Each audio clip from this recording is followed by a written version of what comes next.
ഇപ്പോൾ ശരിക്കും പറഞ്ഞു കഴിഞ്ഞാൽ ഇൻസ്റ്റാഗ്രാം, യൂട്യൂബ് അതുപോലെ സോഷ്യൽ മീഡിയയിൽ എവിടെ പോയി കഴിഞ്ഞാലും ഇനി അതൊന്നുമല്ല ന്യൂസ് കാണാമെന്ന് വിചാരിച്ച് ടി വി വെച്ച് കഴിഞ്ഞാലും കംപ്ലീറ്റ് എമ്പുരാൻ്റെ പ്രൊമോഷനും പരിപാടികളൊക്കെയാണ്. ഇമാതിരി ഹൈപ്പാണ് സിനിമയ്ക്ക് കയറിക്കൊണ്ടിരിക്കുന്നത്.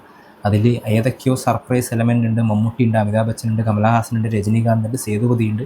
അങ്ങനെ ഇനി ആ സിനിമയിൽ ഉള്ളതായിട്ട് പറയാത്ത ആൾക്കാരുടെ പേര് വളരെ ചുരുക്കമാണ്. ഇത്രയും ഹൈപ്പ് കിട്ടിയിട്ടുള്ള ലാലേട്ടൻ്റെ സിനിമകളുടെ മുൻകാല ചരിത്രം വെച്ച് നോക്കിക്കഴിഞ്ഞാൽ സത്യം പറഞ്ഞു കഴിഞ്ഞാൽ ലൂസിഫർ ഒഴികെ ലാലേട്ടൻ്റെ ഇതുപോലെ ഹൈപ്പ് കിട്ടിയിട്ടുള്ള എല്ലാ സിനിമകളും നല്ല അന്തസ്സായിട്ട് പൊട്ടിപ്പൊളിഞ്ഞു പോയ ചരിത്രമാണുള്ളത്. പിന്നെ ആകെ ഒരു സമാധാനം എന്താണെന്ന് വെച്ച് കഴിഞ്ഞാൽ ലൂസിഫറിനും ഇതേപോലെ ഹൈപ്പ് ഉണ്ടായിരുന്നു, പക്ഷേ അത് ഹിറ്റായി. പിന്നെ പൃഥ്വിരാജ് ആയതുകൊണ്ട് എന്തെങ്കിലുമൊക്കെ കാണും എന്നുള്ളൊരു പ്രതീക്ഷ നമുക്ക് എപ്പോഴും ഈ പൃഥ്വിരാജിനെ പറ്റിയിട്ട് ഉണ്ട്.